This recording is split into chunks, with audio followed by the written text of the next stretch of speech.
তোপের মুখেই ফিরতে হলো ভোক্তা অধিদপ্তরের ভ্রাম্যমাণ টিমের। রমজানকে কেন্দ্র করে কিছু অসৎ ব্যবসায়ীরা কিন্তু বাজারের নিত্য প্রয়োজনীয় জিনিসের দাম কিন্তু বেরিয়ে দিয়েছে। এরই মধ্যে আব্দুল জব্বার স্যার বাজার মনিটরিং কাজ শুরু করে দিয়েছে। তার যে কাজ সেটা কিন্তু শুরু করে দিয়েছে। এক কাকা এসে বলতেছে যে আপনি ভিডিও করবেন না, যা করবেন করেন, কিন্তু এই জায়গায় বাজার মনিটরিং করা যাবে না, বা আমাদের যা পারি করি আমরা এখানে, যেভাবে আমরা নিত্য প্রয়োজনীয় জিনিস যা পারি আমরা দাম বাড়িয়ে দেবো, এখানে কোনো বাজার মনিটরিং হবে না। এই কাকা কোন সাহসে এই কথাগুলো বললো? বলতেছে আপনি যা পারেন করেন।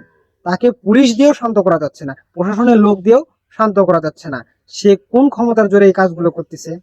সে সে তো সরকারি কর্মকর্তা। সরকারি কর্মকর্তার সাথে এরকম আচরণ আসলে এটা মেনে নেওয়ার মতো না। এইটার আমি তীব্র নিন্দা এবং প্রতিবাদ জানাচ্ছি। তাকে দ্রুত, এই কাকাকে দ্রুত আইনের আওতায় আইনের শাস্তি প্রদান করা হোক। একজন সরকারি কর্মকর্তার সাথে এরকম আচরণ কখনোই মেনে নেওয়ার মতো না। সে কোন ক্ষমতার কারণে এই সব কাজগুলো করতেছে আপনারা একবার চিন্তা করেন। আব্দুল জব্বার স্যার কি তার নিজের জন্য করতেছে? সে তো করতেছে জনসাধারণের জন্য। নিজের স্বার্থ আছে আব্দুল জব্বার স্যারের, তার যে কাজ সেটা সে করতেছে, জনগণ যাতে এই রমজানে ভোগান্তিতে না পড়ে সেই কাজগুলোই কিন্তু করতেছে। রমজানকে করে কেন্দ্র করে দেখবেন যে আপনার বিভিন্ন নিত্য প্রয়োজনীয় জিনিসের দাম কিন্তু বেড়ে যায়। যাতে রমজানকে কেন্দ্র করে নিত্য প্রয়োজনীয় জিনিসের দাম না বাড়ে সেটাই কিন্তু করতেছিল আব্দুল জব্বার স্যার। তাকে এই কাজটা করতেছে, তার কোনো কথাই শোনা হয়নি।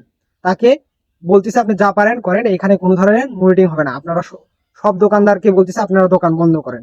তাহলে হিসাব করেন তার ক্ষমতার জোর দেখাচ্ছে। দেশটা কোন দিকে আগাচ্ছে?